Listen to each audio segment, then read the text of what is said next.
Seconda. It has begun to snow by the time they passed Utsunomiya on the Tohoku motorway. However, the roads aren't snowed out, Koji says. The passenger seat Fuminori is gazing out the frosted window in silence. He's been in this trance-like state for almost an hour now. Taking advantage of his inattention, Koji stares unabashedly at Fuminori from the corner of his eye. He still doesn't understand that danger signals has been getting from him. Fuminori stopped avoiding Koji. He's even looking at him in the eye when he talks, so why does he seem even more distant than when he was trying to push his friends away? Fuminori's posture is noticeably relaxed, but his gaze never wavers. Not even for a moment. It's as though he is focused on a clearly defined future that he has chosen to bring about. One that has no place for the needs or wants of others. Right now, Fuminori is complete. Koji can't help but feel that beneath his bland exterior is the core of a solid steel that no one can touch. About Omi, Koji says suddenly, trying to gauge Fuminori's reaction. It's been a week since she disappeared and we still haven't heard from her. Oh. Fuminori responds curtly. That's not good. I wonder what happened to her. Fuminori's tone is completely emotionless. Koji might as well have asked him about the weather or the conditions of the mountain roads near their destination. I asked you this before, but are you sure you don't have any idea what happened to her?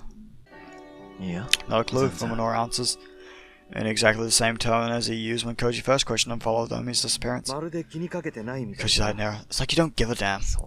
That's not true. Finally, Fuminori shows some expression. He sounds hurt, like he can't believe Koji would think such a thing. She disappeared on the way to my place, didn't she? Of course I'm worried. Sudden frustration wells inside Koji. If possible, he would like nothing more to beat the secrets out of Fuminori's head. Koji was worried sick about Omi. To have his concern brushed off so coldly would be unbearable. And from a complete stranger, but from Fuminori, his best friend is. Fuminori never used to be this callous. Even if Koji tried to interrogate him, he'd probably never find out what changed him so. Fuminori was still just hiding inside the shell he had erected around himself after the incident. Koji might have been able to get some answers out of him. With the sly, evasive Fuminori, however, there's nothing Koji can do. Fuminori will never reveal his true intentions, not to anyone. All that's left then is for Koji to discover the truth on his own. Omi was going to talk to you about Tsukuba, you know. Huh? Fuminori smiles bitterly at the mention of Tsukuba's name, perhaps feeling sympathetic to her pain. To Koji, however, it seems like pity. The thought one erects at an ant or a worm. I wouldn't know what to say, to be honest. It's been hard to talk to her after what happened. Unbelievable. Fuminori's feelings for Yo were really this cold. Then he would have rejected her when she first confessed to him. But he didn't. Or at least the Fuminori before the accident didn't. Once again, Koji can't help but wonder if this man who looks like his friend is really a different person who only possesses the memories of Sakisaka Fuminori. Oh my god, words hurt. I've been talking for 3 fucking hours. The snow has stopped falling when they get off the West Nasu Flats. Interchange, the area must already be getting a lot of snow, however, as nearby mountains are covered in white beneath the trees. Returned to the mountain road, road conditions are already bad enough for Koji to regret having forgotten his tire chains. Nevertheless, he continues to power his Accord up the precarious slope with only a road map to guide him. A place like this, address is enough to pinpoint a location. His only choice is to drive down every road, including private roads that aren't even on the map, searching for something that matches the photograph. Who would buy a home in a place like this? It's far from improving eyes. That must be why Dr. Ogai chose it. More he hears about Dr. Ogai, less Koji wants to meet him. Fuminori is the one who spots the narrow road half hidden in trees. It's practically an animal trail overgrown with weeds that are tall and strong enough to withstand the weight of the snow. Is this really a road?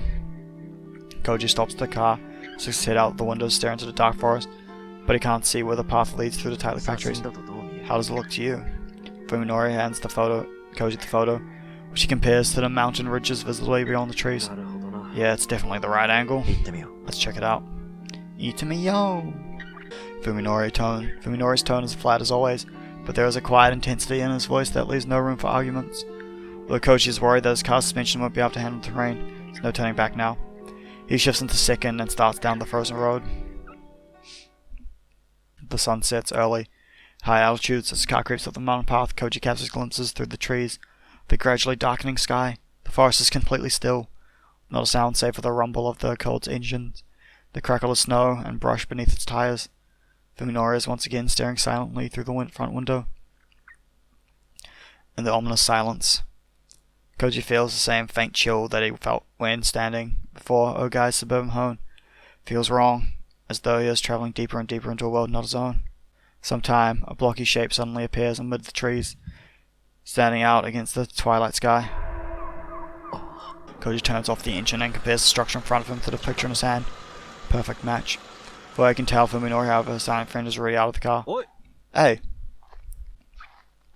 Realizing that it's pointless to call out to him, Koji shakes his head, grabs a flashlight from the glove compartment, and follows Fuminori across the snow-covered yard. The photo must not have been taken recently, as the old rundown cabin before them clearly had been left to the mercy of the elements for some time. The front door appears to be locked, but Fuminori kicks it down, without a second thought. Koji just watches, knowing that nothing he could say now would matter. All of the windows are shut with heavy curtains. Gloom inside is thick and stifling. Fuminori turns on his own flashlight and starts rummaging through the cabin without regard for its owner's privacy. Koji is reluctant to do the same, but it's obvious that this mountain retreat has been abandoned for a long time. Just like the house in Tokyo. There's no point in being considerate now. He goes to search a different room. Fuck, reading is hard. Soon after entering the cabin, however, he realizes that their search is meaningless. There's nothing inside but the bare necessities of life. Some rooms are even completely empty, save for a thick layer of dust on the floor. Of what few pieces of furniture are present, more than half appear to have been used. There's an empty chest of drawers without a single scratch or handprint, bearing the telltale sign of mold and moisture damage. The condition of the cabin is eerie, though in a different way than the filthiness of the house in the city. It's like someone put together a mock-up of a home, then left it to decay. The only signs that anyone lived here are found in the toilet, the bath, the kitchen, and the bedroom. It appears the cabin was never used for anything but eating and sleeping. Beneath the darkened sky. Oh my god, there's no music and it's creeping me the fuck out. Beneath the darkened sky, the snow itself seems like something out of a fairy tale, but to Koji, it serves only as an unpleasant reminder that he stepped outside the reality that he knows. Next to the front porch is a plain wooden door half buried in the ground. It's locked, of course, but Koji sees no reason for restraint after what Fuminori did to the front door. Door offers surprisingly little resistance to Koji's heavy kick, breaking open to reveal a set of concrete stairs leading down to a pitch-black basement.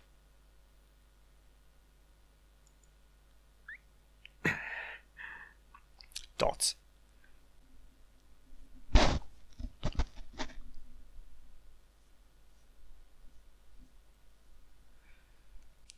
Read for 3 hours and like I've had to read like fucking medical words and like fucking medical logos, like procedure shit. And I like barely fucked up on those. You know what word I fucked up on? Fatal. Fatal was the word I fucked up on most. Koji would prefer to leave such a forbidding place to Fuminori, but it's not like you can just ask him to take this place. He descends into the chilly darkness, the beam of his flashlight leading the way. What's going to be in the basement? Oh. Turns out to be nothing in the basement, but a storage room and a boiler, exactly what one would expect in an isolated mountain cabin. The few packages of preserved food sitting on the shelves have long since passed their expiration date, and the boiler doesn't appear to have been used in years. Koji guesses that Ogai's mountain home has been abandoned longer than the house in Tokyo. Was Fuminori simply mistaken when he said that Ogai might be here? Or was he lying from the beginning? Not sure what to do next, Koji goes up the stairs and walks around the outside of the cabin, and there he finds the backyard. It's in much worse condition than the front yard, been mostly reclaimed by the forest. It must have been neglected even when the cabin was still in use. The remnants of a woodshed lie in the front yard, the mushrooms growing on it, speaking of how much time has passed since it's collapsed. Next to the rotten logs, however, stands a circle of stone that has not yet succumbed to the elements. Oh great, it's a well! Bitch from the Ring's gonna be in there. The well has no bucket or pulley, and there's no music. No music creeps me out really much, very much. English is hard. The well has no bucket or pulley, and when Koji peers carefully into it, he sees that the water is no longer flowing. It's probably less than 10 meters deep, depending on how much mud is piled up inside. Oh yes, that's not deep at all. Koji searches the cabin and has revealed nothing of interest, inside or out. Leaning against the edge of the well, Koji wonders why Ogai bought this remote home deep in the mountains and what he was doing here. As far as Koji can tell, there's no sign that more than one person ever stayed here. It's far from prying eyes. Fuminori's words play back in Koji's head. Could this have been some sort of secret refuge? That would explain why there's nothing to suggest that whoever lived here did anything more than eat and sleep. Koji suddenly remembers the doctor he met yesterday at T University. Maybe she'd know something. He takes out his phone to call the newly stored number. There's barely a signal, but manages to get through. Koji hopes his phone dashed over when his call goes straight to Dr. Tambo's voicemail. He considers calling back later, but realizes that it would be hard to talk to her with Fuminori around. Fuminori would not at all be pleased to learn that Koji and Yo went to see his doctor. Ko decides that he'd better tell the doctor what he can while he's still alone. Hello. This is Tono Koji. Thank you for your help yesterday. Koji leaves a clear and concise message explaining that it went with Fuminori to Ogai's mountain retreat, giving the address and asking for confirmation that his property belongs to Ogai. Call again when I get back to Tokyo. Goodbye. After hanging up, Koji thinks back to the visit to the hospital. Is Dr. Tambo actually investigating like she said she would? Her reluctance to speak of Dr. Ogai is weighing on his mind. He talked to Yo about it on the way home, but they are unable to decide whether the doctor could really be trusted. Speaking of which, how is Yo doing? Koji hasn't seen her today. He didn't say a word to her about his trip to Tojiki. I right-click a lot. She might be worried, especially so soon after Omi's disappearance. Yeah, she's currently being raped. Thinking to check on her, Koji dials Yo's number and is surprised when it rings louder than it usually does. Did she forget her phone somewhere? Oh, longer, not louder. Just as he's about to give up, the call connects. The first thing Koji hears is a strange sound. It's not signal interference, but some kind of wet, distorted noise, like the voiceless groans or perhaps sobs of someone far away. It's a horrible noise. No, that's exactly what they are. The person on the other side is crying. Tsukapa, is that you? Who's there? There's a response, but is it really Tsukapa's voice? It's too twisted with agony for Koji to tell. Panic surges through Koji as he realizes something is terribly wrong. It's Koji. Tono Koji. Is that you, Tsukapa? Where are you? After a short period of nothing but pained moans, words start coming through the speaker one by one, as though each takes an act of will. I was attacked by a monster, and now there's something wrong with my body. What? What happened? Are you alright? Nani? Yo must be delirious, because Koji can't understand a thing she's saying. Her gasps and wheezes, however, are enough to tell him that she's in unimaginable pain. I'm rotting away. My skin is melting. Wow! My edge. What the fuck? My edge just came off. She's not making any sense. Koji feels despair seize his heart in an iron grip. What's happening to you now? 100 kilometers away. Only her voice gives any hint of what she's going through. There's nothing he can do for her. Help me, Koji. This isn't how I figured. I suppose to look. Call the cops, Sugo. Call for help. No, I can't. Let anyone see me like this. There's also a really good background music. Yo suddenly breaks into a violent hacking cough as they're trying to expel something filling her throat. Tsukuba!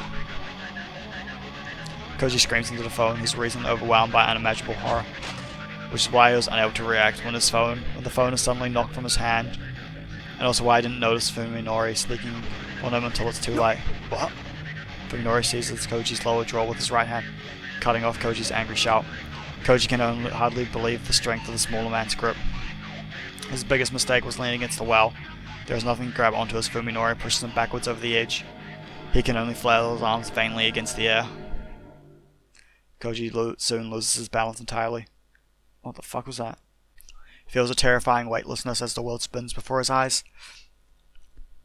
Before he can realize what has happened, his back strikes something with tremendous force. He thrashes wildly as cold, dirty water fills his mouth and freezes him to the core. Only when his fingers hit the wall of the well is he able to regain a sense of direction and right himself. On his hands and knees in the mud, Koji vomits filthy water out of his lungs. Fuminori, he tries to shout, but it comes out as hoarse groan, distorted by the echo in the cramped space. Sick laugh. Fuminori's laughter, on the other hand, is crystal clear. Sorry for interrupting your call, he says scornfully. Here, I'll return this. Fuminori tosses Koji's phone into the well. Koji catches it just before it hits him in the face, but finds that the battery pack has been removed, rendering it useless. What the hell are you doing? This is no joke. It's a miracle that Koji is uninjured. Could easily have broken his neck. Just because he's not hurt doesn't mean that he's safe. Koji feels around the inside of the wall, searching for something to hold on to, but the mud-covered stone offers no purchase. It's obvious they won't be able to get out without help. Too bad the fall didn't kill you. Now you have to freeze to death. You really have no luck, Koji. You can't be serious. Koji starts to say but trails off as the pieces finally come together in his head. Today's sudden change in Fuminori's attitude, that smile that always seems somehow malevolent. Fuminori hadn't been smiling at Koji, thought of his friend's death. Why? Can't wrap his head around this turn of events. Why would Fuminori try to kill him? True, Fuminori had wanted Koji to stay out of his business, but is that really a motive for murder? It's not that I need you dead right now, exactly. But you might have become trouble later on. So I figured I might as well take advantage of this remote location too, as well. Might as well. You're doing this on a whim? Do you really need a reason to die? Fuminori replies coldly. He sounds truly amazed that Koji would ask such a thing. What makes you so special, Koji? People die for no reason at all. My parents did, and I almost followed them. You're crazy! Come up with your own reason, why don't you? You'll have plenty of time down there. Fuminori disappears from view, leaving Koji alone in darkness with nothing to connect him to the outside world. Koji shouts at the top of his lungs, beyond a doubt that if Fuminori leaves, all hopes of rescue will vanish with him. No one will ever hear him calling for help from the bottom of this mountain well. It's Tsukuba. She's in trouble. Hey Fuminori, listen, get me out of here. In his desperation, Koji no longer comprehends the futility of begging for mercy. No god or devil will answer him. His only hope is that Fuminori will have a change of heart, praying for a miracle. Keeps calling Fuminori's name. Eventually, the sky grows as dark as the bottom of the well.